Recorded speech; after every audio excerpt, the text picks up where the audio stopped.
a bit of a Luddite. I tend to reject technology a bit, so I have no slides. But I am Greg Smith. I graduated from Virginia Tech in 1988 with a degree in architecture. Right now, I'm an oncology nurse at age 48, so that tells you a few unexpected things happened to me along the way. My personal story, it's not that important in this short of a format especially. What I'm going to talk to you about is unexpectedness and how people fare poorly when facing unexpected events and loss of control in their lives.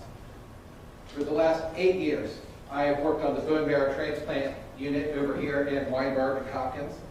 It's a place where people come when they have leukemias and lymphomas that are resistant to chemotherapy. The treatments we do are pretty dangerous. By my estimation, I don't know what the stats say, my observation tells me our mortality rate is 50 to 70%.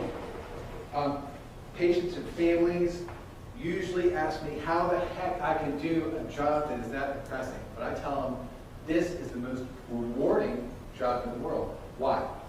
Because every day we go to work, we get a chance to help people learn to live and die better. If you love mentoring, it is the ultimate mentoring experience, for sure.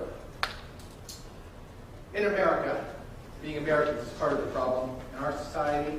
We all are used to believing that we have control over our individual lives, maybe the lives of our families too, right? Every day. As a result, most of what we are thinking, feeling, doing springs from our strategies for planning for the future, right? And making it as wonderful as we can. Sounds good, doesn't it? You know, here in America, we're blessed with a lot of physical resources, so just about everybody here is able to put forth a pretty convincing illusion of control, order, and pleasure in their lives. And everybody tries to derive from this what they call happiness. It's really just a material society. When you get a serious disease like cancer, it disrupts that whole illusion, and it's going to leave you feeling really lost if you were just thinking superficially. As a result, what you usually see in a family that's confronted with an oncology situation is a leadership vacuum. So a lot of nurses think about empathy and being all touchy-feely and everything. Mostly, I do not. I try to fill the leadership gap. As BMT nurses, we can often be very successful in doing that. Sometimes providers, doctors can do it, but for the most part, I'll break it to you, they're usually too busy and too swamped with data to have any sort of shot at doing that job. Often a grave family member can do it, but you know, it's not always the case that you can find somebody who's ready to step up to the plate.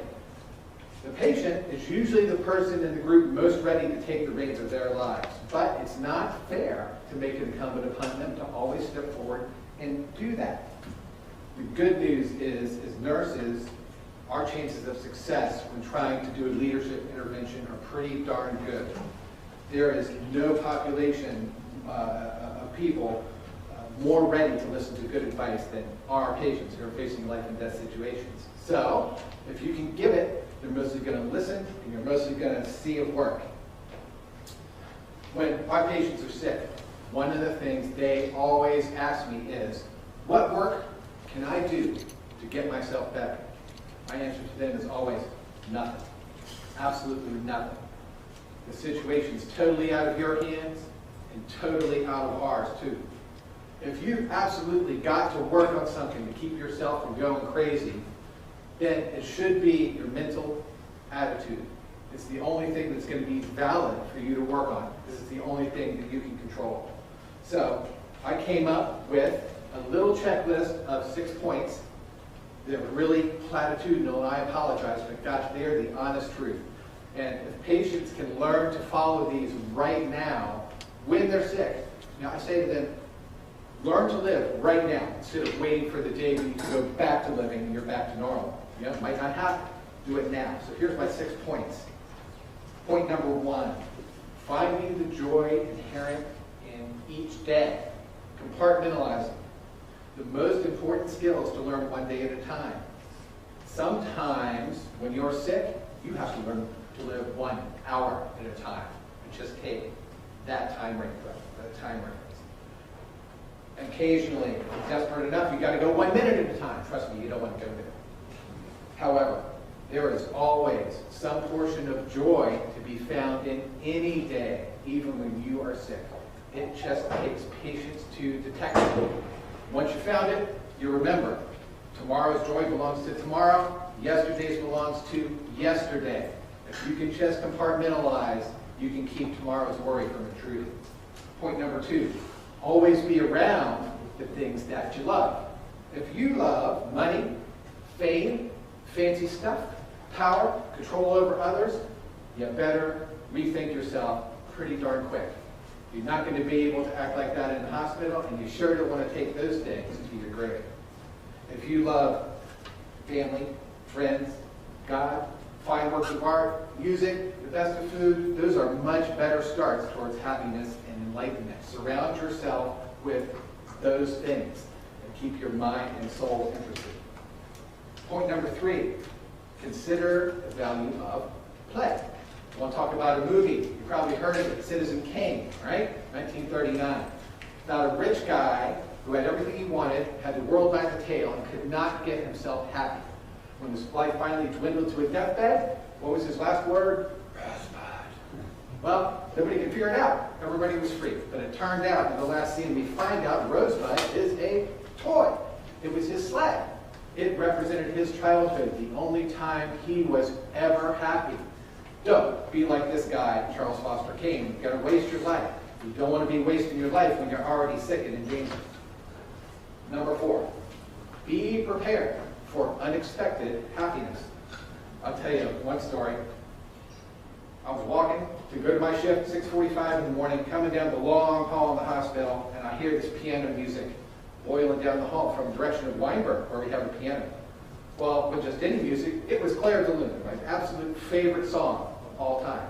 So I ran down there, get into the lobby, and it turns out my buddy Ron here, who's also a concert pianist, is just playing his morning warm-ups.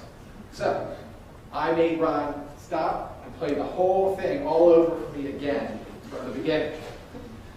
It was a while before I could recover my composure, so I made myself late again. But you do what you got to do. When unexpected happiness drops on your head, you just do it and do what you got to do. Especially when you're sick and the chips are down, you have to be expectant that something good is going to come along at any moment.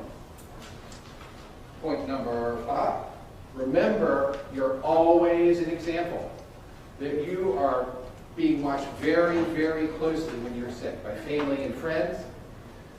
If you want to teach them a lesson, the most impressive thing you can teach them is how to be sick and die with grace and aplomb. It will make quite an impression. Just about everybody's family and friends needs that lesson. Probably a lot of the doctors and nurses need that lesson too.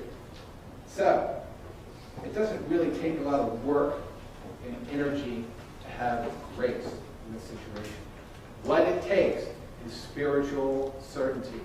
So like I said, you spend your work thinking about mental and spiritual things and advancing that way. You can do that in bed, and it's in everyone's best interest that you do so. The hospital staff is paid to take care of the physical stuff for you. Let them do it. Last point, number 6. Do yourself no harm.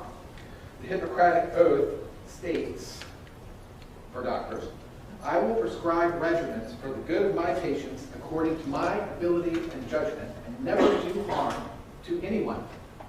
Well, even if physicians with good ability and judgment usually have a more aggressive definition of the good of my patients than might be advisable, especially if you're a patient accepting a dangerous oncology treatment. You've got to think carefully and objectively just how much is good for you. There is always a line in the sand out there, and if your treatment crosses it, it's going to be nothing but pain and suffering, wrecking the time that you've got left. You have to think about these things in advance when you're young and healthy, and make an advance directive. Don't just blindly select treatment. All right? That is the end of my checklist. I just want to remind you that this isn't just advice for the dying. It's advice for the young and healthy too, because you know what? Being young and healthy is also only an illusion. All of us are really dying day by day. That sounds terrible, but it's really just living. All right? So try to take these things to heart. You've got to make things a lot more relaxed and better for yourselves. That's it.